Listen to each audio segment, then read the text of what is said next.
9 Shannon Matthews Šiaurės Anglijoje dingo vasario 19-ąją. Jos motina Karen apie tai pranešė policijai, draugams ir žiniasklaidai. Šimtai policininkų dingusios mergaitės ieškojo daugiau kaip 3 savaitės. Paieška teisėsaugai kainavo beveik 13 milijonų litų. Visa Didžioji Britanija sukrėsta.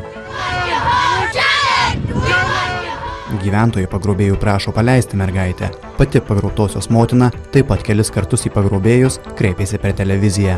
Po 24 dienų mergaitė rasta viename bute už daugiau kaip kilometrų nuo dingimo vietos. Ją 40-metis vyras kalino pririšęs elastiniu diržu. Shannon visą tą laiką buvo girdoma raminamaisiais. Pasirodo, kad mergaitė įkalino jos mamos draugužis. Jie abu sukūrė pagrobimo planą, kad tik pasidalytų pinigus, kuriuos žmonės aukojo, ir premiją už mergaitės radimą, kuris siekė 200 000 litų. Pagrobimo planas turėjo pasibaigti vyrui paleidus mergaitę prekybos centre. Tačiau policija Shannon Matthews rado anksčiau.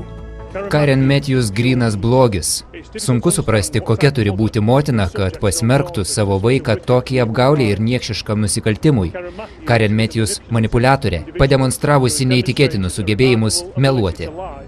Lyco karališkasis teismas motiną ir jos draugužį pripažino kaltais dėl pagrobimo, neteisėto žmogaus įkalinimo ir trukdymo teisėsaugai vykdyti teisingumą. Bausmę realiai teismas paskirs kitame posėdyje, bet teisėjas jau yra pasakęs, kad tai bus ilgi metai kalėjimo.